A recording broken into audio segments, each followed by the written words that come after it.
اگر طاقت بندوق میں ہوتی تو آج رحمان ڈکیت اور عزیر بلوچ صرف کہانی نہ ہوتے۔ یہ ویڈیو جرم کی تعریف نہیں بلکہ حقیقت کے انجام کو دکھاتا ہے۔ آخر میں ہر طاقت اور نام کیوں مٹی میں مل جاتا ہے۔ ان کی ابتدائی زندگی۔ رحمان ڈکیت اور عزیر بلوچ ایک عام بلوچ خاندان لیاری میں پیدا ہوئے۔ غربت، محرومی اور مشکل ماحول نے ان کی شخصیت پر اثر ڈالا۔ بچپن عام تھا مگر معاشرتی دباؤ نے انہیں غلط فیصلوں کی طرف دھکیل دیا۔ غلط ماحول انسان کو غلط راستے پر ہی لے جاتا ہے دوستو، لیکن انتخاب ہمیشہ اپنے ہی ہاتھوں میں ہوتا ہے۔ اور گینگ میں شمولیت نوجوانی دنوں میں چھوٹے جرائم سے آغاز کیا، جلدی لیاری کے گینگ وار میں شامل ہو گئے۔ رحمان فائرنگ، بھتہ خوری، گینگ وار میں زیادہ سرگرم تھا اور عزیر منظم کارروائی اور گینگ کے دیگر امور پر حاوی تھا۔ طاقت کا نقشہ وقتی ہوتا ہے لیکن انجام ہمیشہ دیردانہ ہوتا ہے۔ گینگ کی کارروائیاں اور تعلق دونوں ہی ایک گینگ میں کام کرتے تھے اور مشترکہ جرائم کیے۔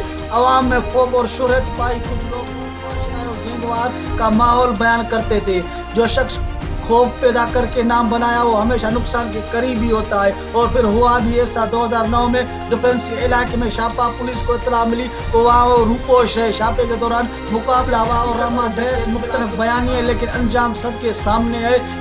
غلط راستے کا انجام ہمیشہ تلخ اور غلطی کا سامنا مختلف کیسز میں سزائیں ہوئی، جیل میں قیام ہے ابھی تک۔ سبق، ہر انتخاب کا نتیجہ مختلف ہوتا ہے۔ جرم سے بچنا ضروری ہے، دونوں کے نتائج آپ کے سامنے ہیں۔ ایک ہی خاندان تھا، ایک ہی گینگ تھی مگر دو انجام ہوئے۔ سبق، محیط، ماحول اور خاندان کی اہمیت ہے لیکن ہر انسان کا انجام ان کے انتخابات پر ہی منحصر ہوتا ہے۔ طاقت صرف بندوق میں یا خوف میں نہیں بلکہ طاقت تعلیم، صبر اور محنت میں۔ غلط راستے وقتی طاقت تو ضرور دیتے ہیں لیکن انجام بہت برا دیتے ہیں۔